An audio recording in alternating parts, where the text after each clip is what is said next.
Would you like to become a master of the overbet? Listen up. Learn these spots on flops, turns and rivers, and you'll start making chips that other players miss. Let's see if you can pass this quick test. You're playing a 100 big blind cash game and you're on the button.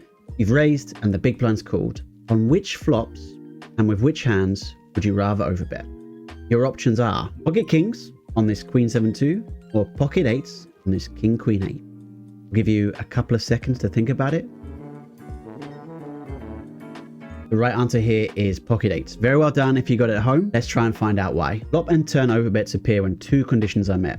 Rivers are a little different. We'll cover those in a minute. Firstly, we have the range and nut advantage. Simply put, you have a lot more stronger hands in your range than your opponent does. Secondly, the flop dynamics create urgency. There's lots of turn cards that either prevent you from getting value on later streets or can even flip the equity. Classic board type is semi-connected boards with flush draws. Think flops like queen 10-2, think flops like king queen 8. These, as we discovered in the quiz, are frequent board types where we see overbets. One of the underappreciated factors when it comes to determining flop overbetting strategy is the gut shot density. Take the boards queen 7-2 rainbow and queen 8-4 rainbow. It's very easy to play these boards in exactly the same way in your button versus big blind spot. But if we pull up Lucid very quickly and have a look at the C betting, we can see in one case lots of overbet happening, and in another case no overbet happening. So here we are, 100 big blinds in this button versus big blind spot on this queen 7-2 flop, and we have a look at our strategy and we can see that we are never using the overbet in this, only ever see betting with this small sizing.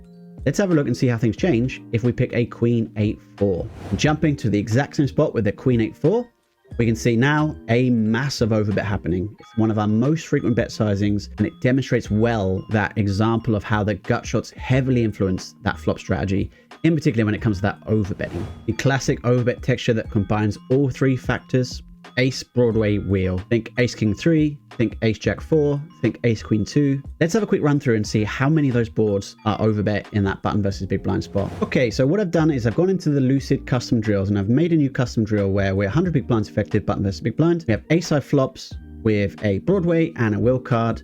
And what we're going to do is we're going to give ourselves just ace king. So if we remove our hands and let's just give ourselves ace king, and let's start the drill and let's just overbet every time and let's see how long until we make a mistake. These should all be ace Broadway wheel boards if we've done it right, such as this one. And every single time we're going to overbet, and let's see if we make a mistake. So nice easy strategy. We'll overbet this time. 2 out of 2 so far. 100% ace queen 5. 3 out of 3. I think we might be here all day, ladies and gentlemen. 4 out of 4 looks good. I'm going to shut my eyes and do this. 5 out of 5. 6 out of 6. I think we're getting somewhere, and each time you can see just a very, very healthy overbet strategy with those factors at play when we talk about the flop and turn. Now, similar to the flop, the turn overbets happen when those two conditions are met as well: range advantage and urgency. For example, think about dry flops which have become more dynamic but still favor your range. As an example here, we've got an ace 7-2 8 board where you see bet the flop and are thinking of barreling the turn, and you can see that we still have this range advantage, but the introduction of a turn that's made this a lot more dynamic has created the incentives for a decent amount of overbet happening on this turn card. Secondly, brick cards after dynamic flops where you maintain range advantage. This can get a little complex, so just bear with me for a second. On this jack 9-8, we don't typically bet large on the flop. This is because the equity advantage is a little bit more mixed. The big blind has lots of strong hands, as well as the button. However, after we've c-bet small on this flop and the big blind has called, now the equity advantage shifts into the button's favor on this dry brick turn. This is because the button c-bets all of their strong hands. They c-bet their straights, they c-bet their two pairs, they c-bet their sets. But if the big blind had strong hands on this kind of boards, they're very incentivized to check raise. When they've just check called, the big blind now has a much more capped range, thereby on this turn fulfilling those two conditions that we want to have for overbets: range advantage combined with that urgency and a vulnerability of the value on runouts. Finally, the most obvious turn overbetting spot that most people are aware of, when the turn card dramatically improves the equity of your range versus your opponent's range. In this case, on this 10-6-3 king, the king hits, which hits a lot more of the button's range than the big blinds. You can see it's got a big frequency of overbet barreling in theoretical poker, because once again it fulfills very well those two conditions. You have a range which is full of value but is still vulnerable on this kind of board, and your opponent is much more capped typically in the top end parts of their range. Now, if you're already thinking about the spots where you can overbet in your next session, maybe the first overbet you want to make is into that like and subscribe button. Also, let me know if you currently have got spots in poker that you overbet that wasn't covered here. We'd love to take a read in the comments. Now, river overbets have one fundamental difference between flop and turn play. This is because the equities are set. There's no more drawing, no more improving. Either you have it or you don't. This changes a little bit how we think about the bet sizing. When it comes to overbets on rivers, there's only one real factor at play here. Do you have a massive nut advantage in terms of the top end hands you can have? When you can have the nuts but your opponent can't, that's a very frequent spot where overbets are going to be very prevalent in theoretical strategy. Very common spot to look out for in your next game would be look for river cards that complete straights, which only your range can have, especially if they're the nutted straight. An example that we put up on the right here is a button versus big blind spot at 200 big blinds on this queen 7-3 flop. We c-bet the flop, the big blind called. We barreled the turn, the big blind calls. And now on this pot of 36, on this jack of clubs river, we've river c-bet 181 big blinds. Now let's talk about why this is and why we're betting almost 6x pot here. We're going to walk through the hand street by street to figure out why on earth can we bet 5x pot on this river and how prevalent is it. As you can see on this flop, this queen 7-3, a pretty dry board without tons of gutshot prevalence. This would be very different to queen 8-4, but because of the static nature of this board, we are just c-betting range with a small sizing here. The big blind calls. On the turn, we're overbetting, follow some of the conditions we talked about. We do have the range advantage of the button. If we look at the filters and we look at the strongest hands, sets and two pairs, we have a greater propensity of these nutted hands than the big blind does. But of course, with all these straight draws out there, lots of cards can kill our action in terms of being able to play for big stacks. We go for the big sizing and the big blind calls. Now that river is the jack of clubs. Now the big blind has checked, and when we look at the button's range here, we can see that 41% of the button's range wants to use that massive sizing, betting 181 here into a pot of 36. We put that sizing in and we have a look and see how the big blind is supposed to respond. You can see the big blind is almost unable to call. Even their strongest two pairs with a hand like queen jack is mixed here. They have almost no hands that they can comfortably call, and the straights is at 2 combos. They have a couple of combos of king 9, but you can see just how tough it makes it in terms of the big blind calling here. Compare that to the buttons range, and we look at the straights and the sets. We see that a ton of nut hands are available in this buttons range. If we think about ace king, and we think about the absolute nuts, the button has plenty of ace king in this situation. The big blind has none.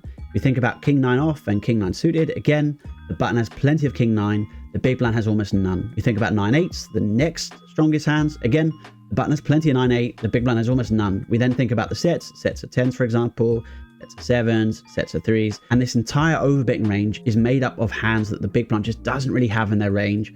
And you can see why it's such a great river card for us to apply a ton of pressure with that massive sizing. However, a note of caution here. On this queen 7-3-10 jack board, your river overbetting range should be very polarized. It's important not to go too thin with your value betting range when overbetting, especially when you're going for a 5x pot bet jam. If we have a look at the buttons construction here, we can see that the straights and the sets are primarily the value range, which is taking that sizing.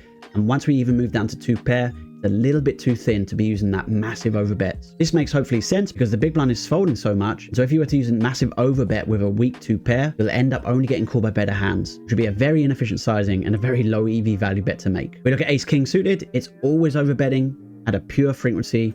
If we look at ace queen suited, it's just not strong enough on this kind of board to go for that overbet sizing.